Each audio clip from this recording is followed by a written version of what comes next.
Sistem gerak diilustrasikan dengan suatu benda bermassa M yang tergantung pada suatu pegas.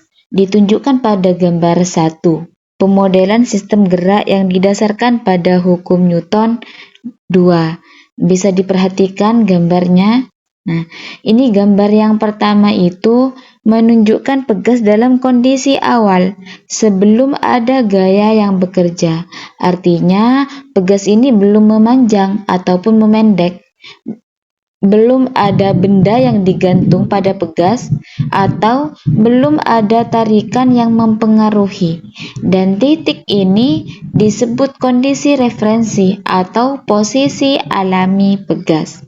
Nah, kemudian di gambar yang kedua bisa dilihat pegas yang diberikan suatu benda bermassa M, kemudian digantung pada sebuah pegas tersebut sehingga mengakibatkan pegas memanjang karena berat benda hingga tercapai titik setimbang, di mana gaya gravitasi ke bawah itu sama besar dengan gaya pegas ke atas.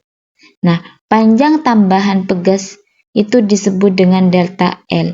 Jadi mula-mula kan pegasnya belum diberikan gaya yang bekerja, kemudian setelah itu diberikan benda bermassa M yang digantungkan pada pegasnya sehingga mengakibatkan pegas ini akan meregang, dan meregangnya itu sejauh dengan delta L.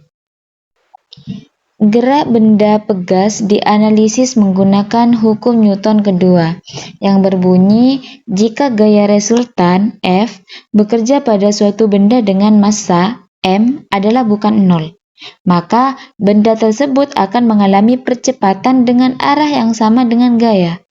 Percepatan A berbanding lurus dengan resultan gaya dan berbanding terbalik dengan massa benda. Artinya, pada hukum Newton kedua ini menyatakan bahwa jika sebuah benda dikenai gaya resultan, benda akan mengalami percepatan searah dengan gaya tersebut. Dengan kata lain, benda tidak akan diam sendiri jika ada gaya yang bekerja padanya. Seperti yang saya jelaskan tadi di gambar, yang pegas mula-mula kemudian diberikan suatu benda bermassa M, maka pegas tersebut akan meregang sejauh delta L. Oke, dan berdasarkan hukum Newton kedua tadi, itu bisa dirumuskan F sama dengan M dikali A, di mana F-nya itu adalah gaya-gaya yang bekerja pada benda, M-nya adalah massa benda, A adalah percepatan gerak benda. Maka, jika ingin mencari gaya yang bekerja pada suatu benda, maka sama dengan massa benda dikali dengan percepatannya.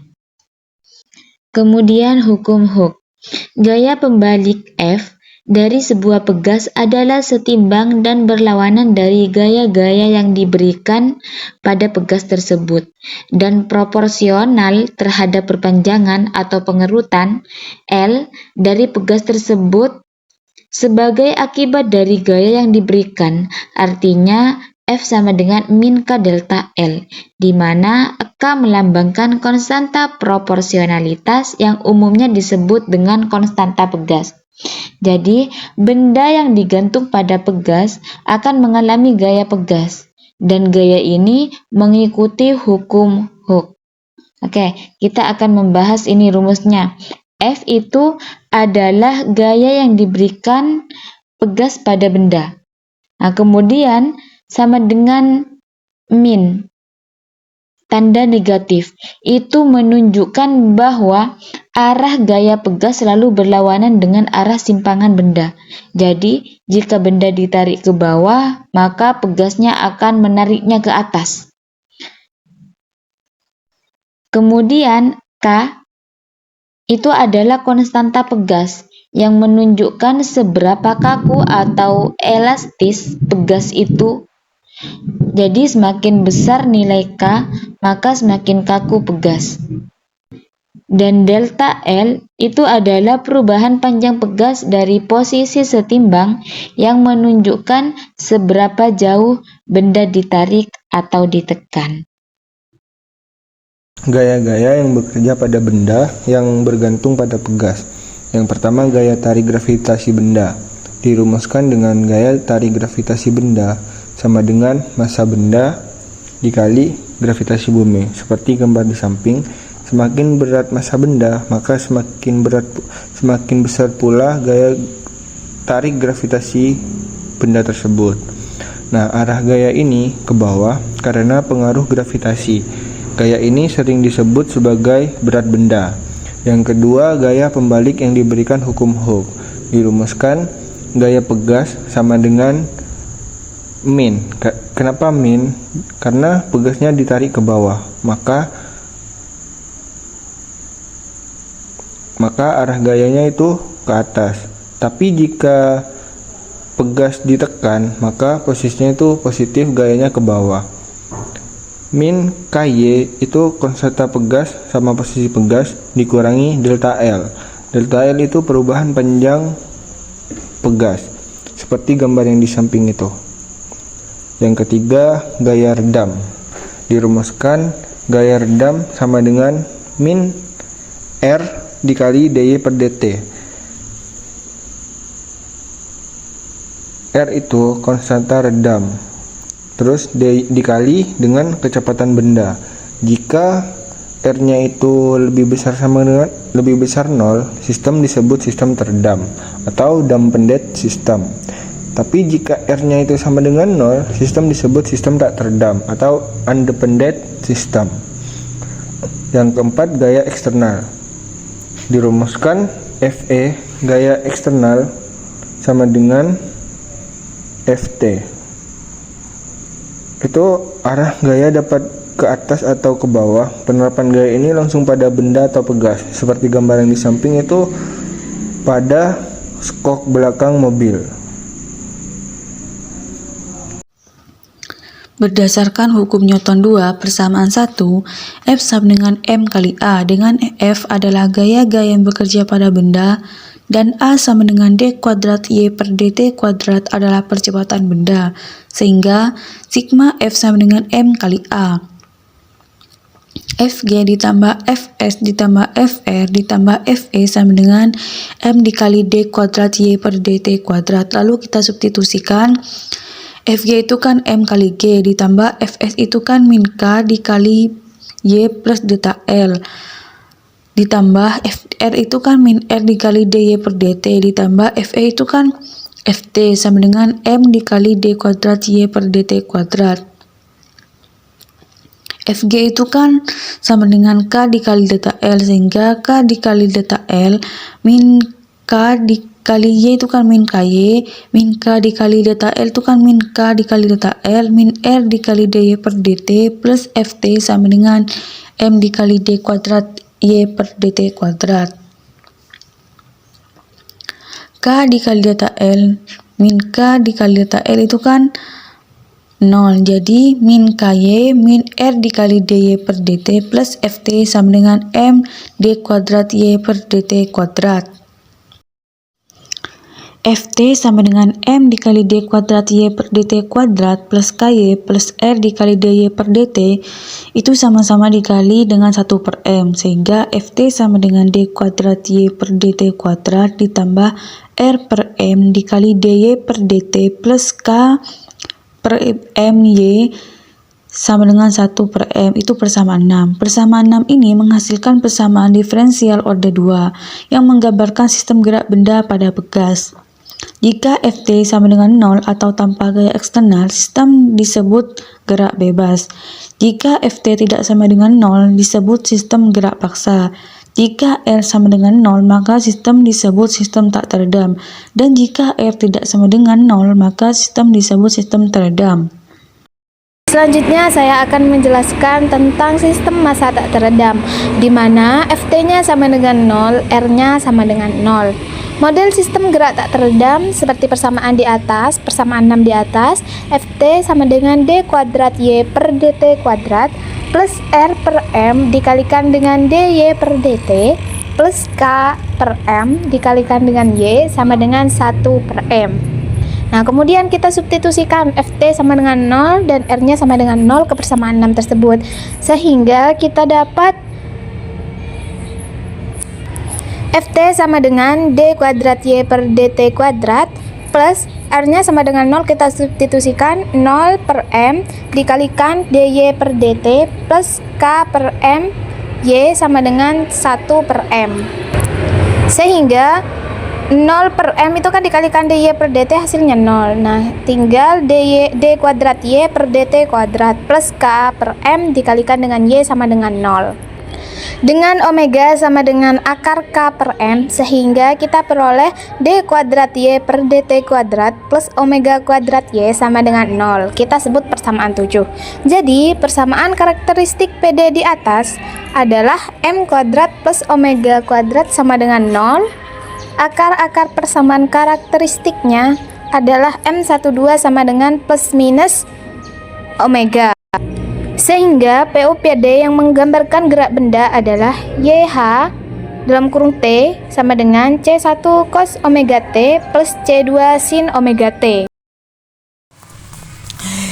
Baik, jika persamaan dikali dan dibagi dengan akar C1 kuadrat plus C2 kuadrat, maka penyelesaian homogennya sama dengan akar C1 kuadrat ditambah C2 kuadrat dikali C1 per akar C1 kuadrat plus C2 kuadrat cos omega T ditambah C2 per akar C1 kuadrat plus C2 kuadrat sin omega T. Kita misalkan semuanya, dan akar C1 kuadrat plus C2 kuadrat kita misalkan R. C1 per akar C1 kuadrat plus C2 kuadrat kita misalkan menjadi cos theta. Dan C2 per akar C1 kuadrat plus C2 kuadrat kita misalkan menjadi sin theta. Maka persamaannya menjadi YHT sama dengan R dikali cos theta cos omega T ditambah sin theta sin omega T. Kalau udah berbentuk seperti ini, kita bisa mencari dengan menggunakan rumus identitas trigonometri, sehingga persamaan tersebut menjadi YHT sama dengan R cos dikali omega T min theta. Dengan R disebut amplitudo sistem gerak harmonik, theta disebut pseudo fase, dan omega disebut frekuensi sama dengan akar K per M.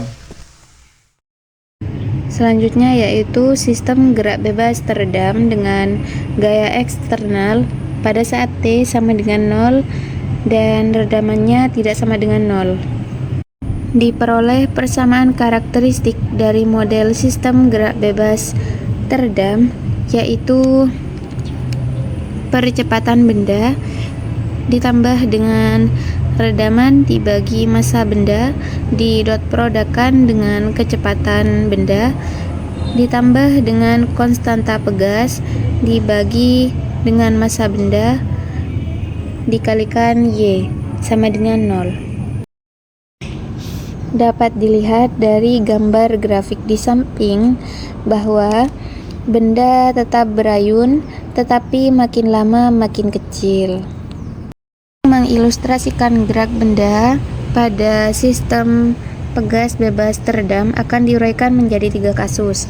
Untuk kasus yang pertama, sistem diredam berlebihan atau overdamped, yaitu jika nilai diskriminannya jika dicari akar-akar kuadratnya itu lebih dari 0, maka akar-akar kuadratnya adalah akar real berbeda, sehingga penyelesaian umumnya yaitu Y sama dengan C1 E pangkat M1 akar-akar kuadrat yang pertama dikalikan dengan T ditambah dengan C2 dikalikan E pangkat M2 yaitu akar-akar kuadrat yang kedua dikalikan dengan T. Sehingga pada gambar di samping itu grafiknya menunjukkan bahwa redaman terlalu besar sehingga benda bergerak sangat lambat dan tidak sempat berosilasi atau tidak sempat berayun menuju garis kesetimbangan. Nah, untuk kasus yang kedua yaitu sistem diredam kritis atau critically damped, yang mana pada kasus ini jika kita cari akar-akar kuadratnya lalu nilai diskriminannya itu didapat sama dengan 0, maka akar-akar kuadratnya adalah akar real kembar, yaitu M1. Akar-akar kuadrat yang pertama itu sama dengan M2. Akar-akar kuadrat yang kedua sama dengan min 1/2 M, atau 2 dikali massa benda dikalikan dengan redaman. Sehingga penyelesaian umumnya adalah Y sama dengan C1 E pangkat minus 1/2 kalikan massa dikalikan dengan redaman dikalikan dengan waktu ditambah dengan C2 T atau waktu dikalikan dengan E pangkat minus 1 dibagi 2 dikalikan massa atau 2 kali massa benda dikalikan dengan redaman dikalikan lagi dengan waktu. Dapat dilihat dari grafik di samping bahwa redaman paling efisien sehingga benda bergerak halus tanpa berosilasi menuju garis kesetimbangan. Nah, untuk kasus yang ketiga, sistem diredam atau teredam kurang atau underdamped. Nah, pada kasus ini jika kita cari akar-akar kuadratnya dari persamaan sistem teredam itu didapat nilai diskriminannya itu kurang dari 0, maka atau sehingga akar-akar kuadratnya adalah kompleks konjugat, yaitu dengan M1 akar-akar kuadrat yang pertama yaitu sama dengan minus 1/2 kali massa dikalikan redaman ditambah dengan imajiner dikalikan dengan omega, dan untuk M2 nya atau akar-akar kuadrat yang kedua itu sama dengan minus 1 dibagi 2 kali massa benda dikalikan redaman dikurangi imajiner dikalikan dengan omega. Dengan omeganya itu akar kuadrat massa benda dikalikan dengan C dikurangi 1/4 dikalikan redaman dikuadratkan. Sehingga penyelesaian umumnya adalah Y sama dengan minus 1 dibagi 2 kali massa benda dikalikan redaman dikalikan waktu lalu dikalikan dengan C1 cos omega T ditambah C2 sin omega T. Dengan E nya itu minus 1/2 kali massa benda dikalikan redaman dikalikan T. Baik, di sini saya akan lanjut ke bagian contoh soal. Sebuah pegas dengan konstanta 100 Newton per meter dihubungkan dengan beban 20 kg berada dalam posisi setimbang. Kemudian, dari titik kesetimbangannya, benda diberikan kecepatan awal sebesar 1 meter per detik. Nah, jika sistem pegas dan benda tersebut berada di dalam suatu cairan dengan koefisien gaya redaman 40 Newton detik per meter, tentukan persamaan posisi dari benda setiap saat dan gaya luar sebesar 100 Newton. Nah, dari contoh soal ini dapat diketahui bahwa konstanta itu konstantanya itu sebesar 100 Newton per meter. Terus kemudian massa kita tulis dengan M itu 20 kg. Dan kan di sini dari titik kesetimbangannya berarti posisinya itu tidak berubah, maka Y0-nya sama dengan 0. Kemudian Y aksen 0 itu sama dengan 1 meter karena diberikan kecepatan awal sebesar 1 meter. Terus kemudian redamannya sebesar 40 Newton detik per meter. Kemudian yang terakhir gaya luar sebesar 100 Newton. Nah, ditanya persamaan posisi dari benda setiap saat atau YT-nya itu sama dengan berapa? Nah, di sini penyelesaiannya PD dari sistem pegas tersebut adalah Y double aksen plus R per M Y aksen plus K per M Y sama dengan 1 per M dikali FT atau dikali gaya luar. Nah, yang pertama kita akan menentukan solusi homogen. Yang pertama kita masukkan atau kita substitusikan apa yang sudah diketahui dari contoh soal di atas. Kita masukkan K-nya sebesar berapa, M-nya berapa, R-nya berapa, dan gaya luarnya itu berapa. Oke, kita akan masukkan Y double aksen plus R-nya 40, M-nya 20. Maka 40 per 20 Y aksen. Ditambah K-nya 100, M-nya 20. Maka ditambah 100 per 20 Y sama dengan 1 per M. M-nya 20, 1 per 20. Nah, gaya luarnya itu sebesar 100. K dikalikan dengan 100. Sama dengan kita sederhanakan 40 per 20. Kita tulis sama dengan kan 4 dibagi 2 sama dengan 2. Terus kemudian 100 per 20. Kita sederhanakan 10 per 20 sama dengan 5. Berarti kita sudah dapat Y double aksen plus 2Y aksen plus 5Y sama dengan, kemudian kita sederhanakan juga di bagian ruas kanannya. 1 per 20 dikali 100 itu sama dengan 5. K sama dengan 5. Setelah kita sederhanakan, kita akan mencari PK atau persamaan karakteristik dari persamaan di atas.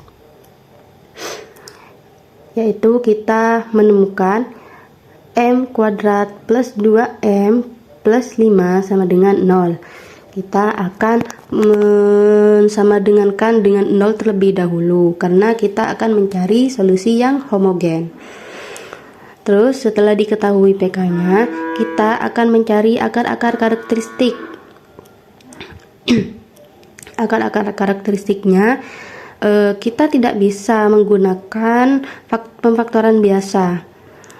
Coba berapa yang angka yang dapat dijumlah yang menghasilkan 2 dan ketika dikalikan menghasilkan 5. Itu tidak bisa. Maka kita menggunakan rumus yang seperti ini. Min B plus minus akar B kuadrat min 4AC per 2A. Oke, kita langsung substitusikan B-nya berapa, A-nya berapa, C-nya berapa ke dalam rumus ini. Maka sudah kita substitusikan sama dengan min B-nya 2, berarti min 2 plus minus akar B kuadrat, B-nya 2, berarti 2 kuadrat min 4, A-nya 1, C-nya 5 per 2 dikali 1. Maka didapat min 2 plus minus akar 4 min 20 per 2. Oke, 4 minus 20 itu sama dengan minus 16. Maka kita dapat minus 2 plus minus akar minus 16 per 2. Terus kita akar dari 16 itu berapa? 4 kan? Nah, karena di sini minus, maka kita menggunakan imajiner. Maka kita dapatkan minus 2 plus minus 4i per 2. Nah, setelah ini kita sederhanakan. Minus 2 dibagi 2 dan 4 dibagi 2. Maka kita dapat minus 1 plus minus 2i. Nah, dari sini kita sudah mendapatkan solusi yang homogen dari PD di atas itu sama dengan E pangkat T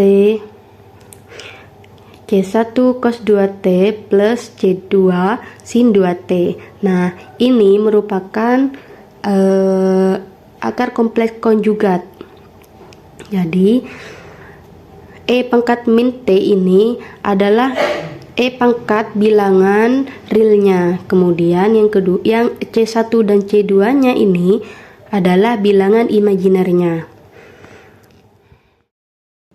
Karena gaya eksternalnya tidak sama dengan 0,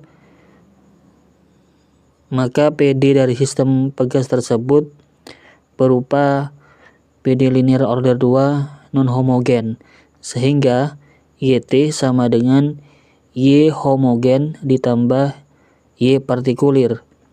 Sebelumnya sudah dicari nilai YH-nya atau Y homogennya. Sekarang kita akan mencari Y partikulir atau YP, di mana YP sama dengan X pangkat S dikali AK dikali E pangkat AX. Nilai S-nya sama dengan 0 karena pada PD homogennya tidak ada akar yang sama. Kemudian A-nya sama dengan 0 karena E-nya pangkat 0. Tidak berupa eksponensial, sehingga YP sama dengan A. Turunan pertama dari YP sama dengan 0, turun kedua dari YP sama dengan 0.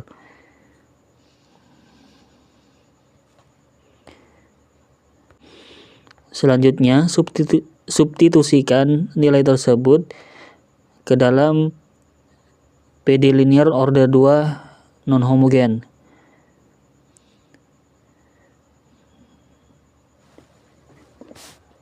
Yaitu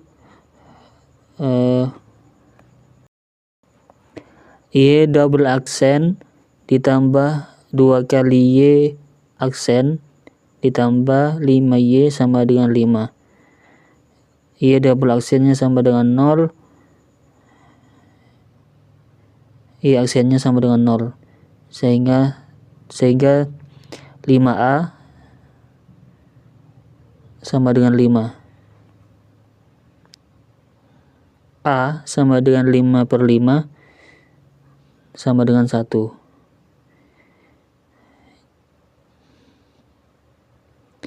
Jadi Y partikulir sama dengan 1.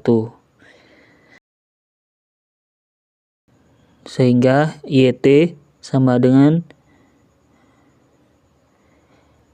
E pangkat min T dikali C1 cos 2T ditambah C2 sin 2T ditambah 1.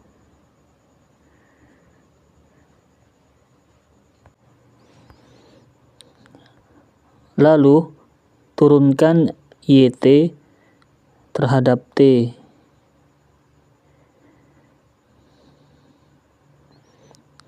Dimisalkan U sama dengan E pangkat min T dan V sama dengan E pangkat min dan V sama dengan C1 kali cos 2T ditambah C2 kali sin 2T.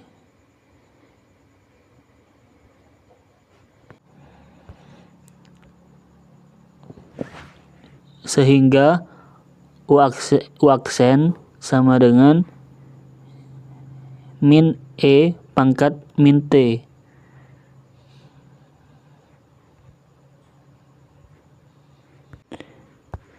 V aksen sama dengan C1 dikali min sin 2T dikali 2 ditambah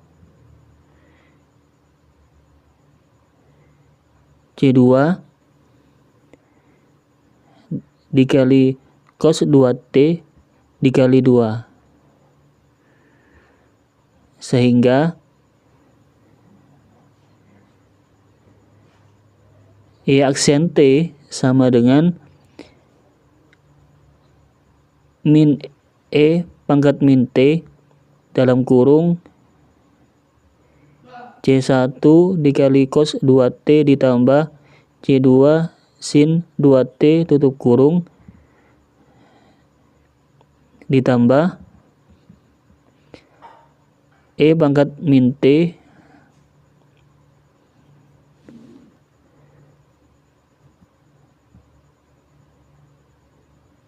dikali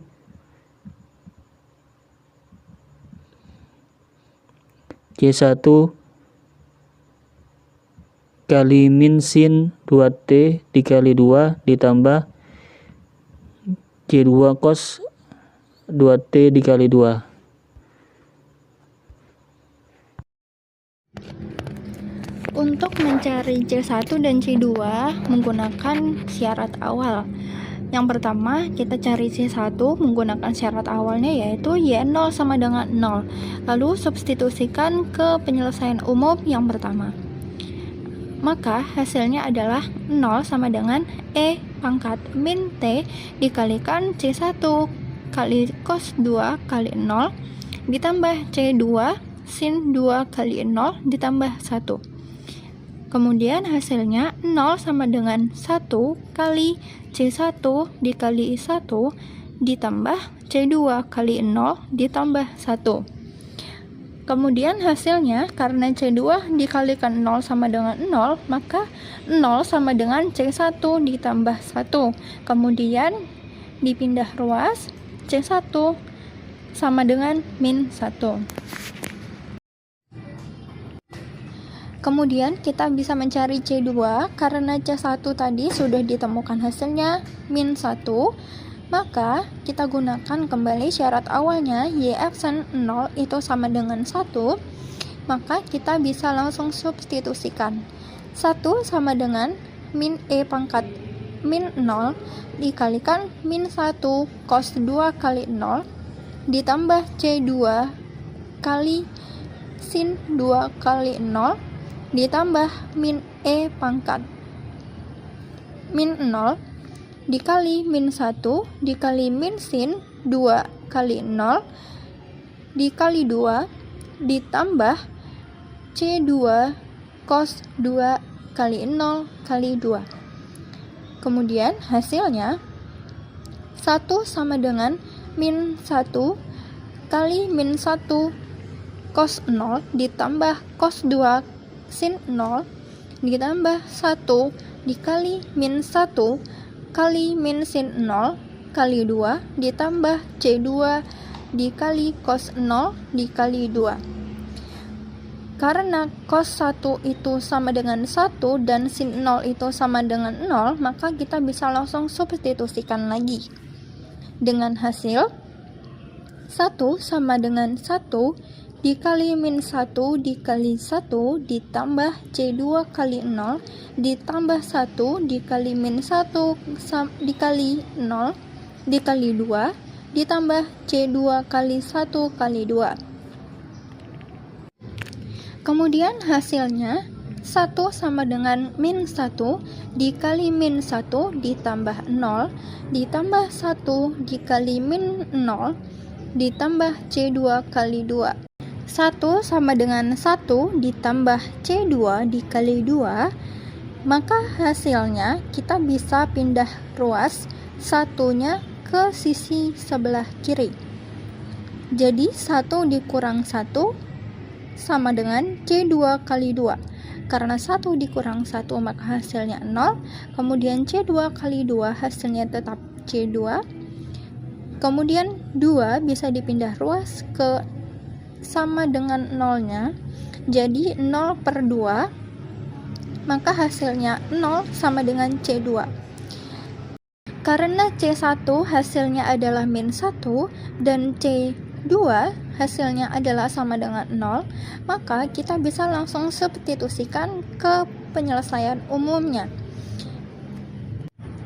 yaitu hasilnya adalah YT sama dengan E pangkat min T dikalikan min 1 cos 2T ditambah 0 sin 2T ditambah 1. Karena 0 dikali sin 2T hasilnya 0, maka hasilnya adalah E pangkat min T dikalikan min cos 2T ditambah 1. Maka hasil persamaan posisi bendanya adalah YH sama dengan E pangkat min T dikali min cos 2T ditambah 1.